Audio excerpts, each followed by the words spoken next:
Hartlike goeiemôre, vandag is Vrydag, nee ons is opgewonde, want is naweek, nee ons is opgewonde, Jesus Christus is koning, hy is die Here en daar's niemand soos hy nie, halleluja. My naam is Dani Gerber, vir my weer 'n eer en 'n voorreg om saam jou te kan kuier rondom God se woord en ons gaan 'n bietjie praat oor wag net 'n bietjie, wag net 'n bietjie. En nou kyk, eerlikwaar, dis nie een van my goeie punte daai nie.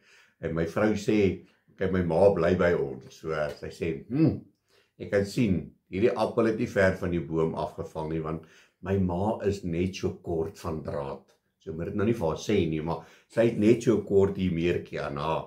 En sy kan ook nie wag nie, as ons haar vat, en sy moet by die apteek wees, dan sommer vooraf, as ons al ry, dan sê, hy hoop nou net nie daar's 'n ry nie, sy wil nou nie in die ry wag nie, sê ek, ma, jy moet geduldig wees. So nou weet ek waar kry haar seun daai geduld vandaan, want ek is ook nie ou wat lief is om te wag nie. As ek 'n ding wil gedoen hê, moet dit nou gedoen word.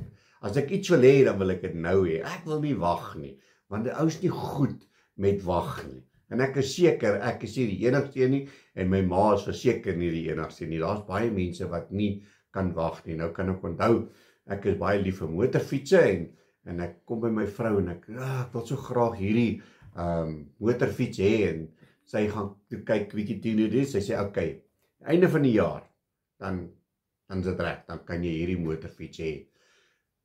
Daai volgende dag, toe is ek by die motorfietshandelaar, en daai aand, toe staan daai motorfiets in my erf. Daar's nie tyd nie, ek kan nie wag vir die einde van die jaar nie, ek soek hom nou. En dit is ons probleem, want ons is nie altyd geduldig nie. Net maar die Here wil hê ons moet wag. Want die Here se tyd is die beste tyd, amen. Wag op die Here. Ons is so geneig om alles te gejaag en ons wil dit nou gedoen hê, maar dit is in die lewe waar ons in leef. Maar die Here se tyd is die beste. En ek en jy moet wag op die Here. Want daar's ook 'n gesegde wat sê, die beste kom na hom toe wat gewag het.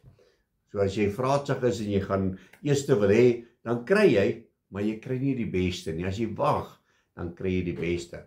So ja, kom ons leer om te wag op die Here. En hoor wat sê God se woord vir ons, hierso in Jesaja 40, verse 31. Hy sê, maar die wat op die Here wag, kry nuwe krag. Hulle vaar op met vleuels soos die arende. Hulle hardloop en word nie moeg nie. Hulle wandel en word nie mat nie. So my boetie en sussie, ek en jy moet wag op die Here. Want dit wat die Here vir ons instoor het, is soveel groter, soveel beter, as wat ons so haastig is. So en ek weet, en hierdie woord is spesifiek vir my vandag, om te sê, Dani, kalmeer.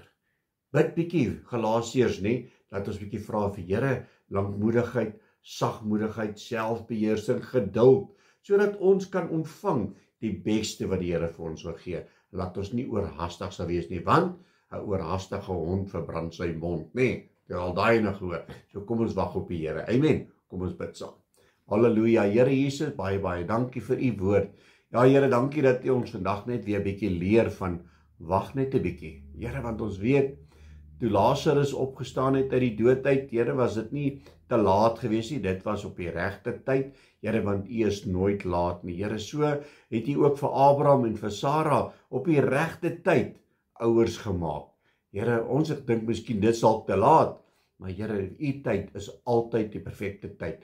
Leer ons om geduldig te wees, leer ons om selfbeheersing toe te pas, sodat ons sal wag op u. En ons sê vir u dankie daarvoor, in Jesus naam. Amen en amen. My liewe boetie en sussie in Christus, gaan uit op hierdie naweek. Wees geduldig, wag op die Here. God bless.